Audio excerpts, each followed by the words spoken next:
Next, we're going to be talking about an article that was in the Sydney Morning Herald, which talked about research that was done with grandparents.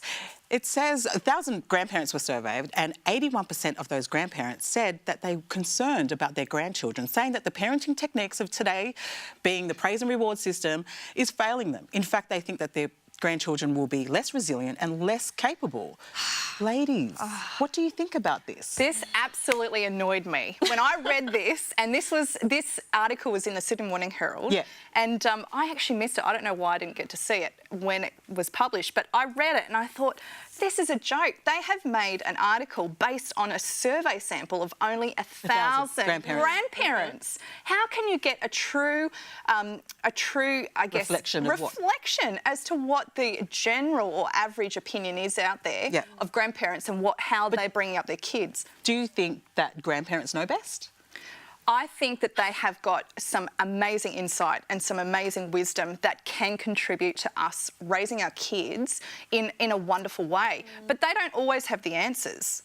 Parent knows best, in actual fact. And that's the thing. I think every generation thinks that they know what is best. I think if you surveyed 1,000 parents as well, you'd think that they would say that their grandparents did or their parents did a bad job, sort of thing. So, yeah, I don't know. Isn't it a common catch cry for us? Like, you know, oh, the new generation these days, like, you know, that's what everyone thinks that the next generation Yeah, but hold on a minute. We've always said on here that it takes a community to raise a family, to raise a child. Yeah. So surely we need the insights from our parents and our grandparents and even our great-grandparents if they're around, because, you know, I've got insights on how to bring up my children that I'm hoping to pass on to my grandchildren when I get them. Oh, well...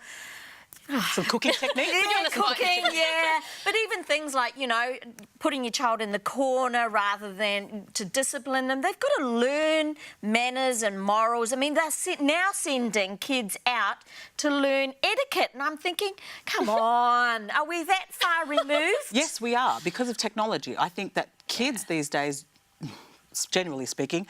So you weren't raised with manners and etiquette? No, what I'm saying is nobody knows how to read empathy because we're reading a screen. So if I can at home instill that, and if my parents can instill that to my children, then why not? That's I actually agree, because my mum's just been staying with us for about 3 weeks. She lives overseas, and just in that short 3 weeks, right, she's taught my son so many things. That's right. That I would not have even thought that, oh, he's old enough to do that. Mel, were you raised with your grandparents? You spent a lot of time with your grandparents. Is there things that you've learnt from them that you could apply to raising Elliot, your son? Well, I spent a lot of time with my grandmother. And, yeah, just now looking with what my mum is doing, right, she's really patient, really loving. And she expects things of him that I would not have expected at that age. And I think that's the thing. You just push the kid to... just strive that little bit more. Just the pleases and the thank yous and manners, and you need to sit and eat your food. You can't wander around and eat, all that sort of stuff. Going back to the basics, I think we definitely, as parents, and I guess there's things that we can learn from both sides, grandparents and parenting techniques. But I think grandparents do a great job in helping families where they can.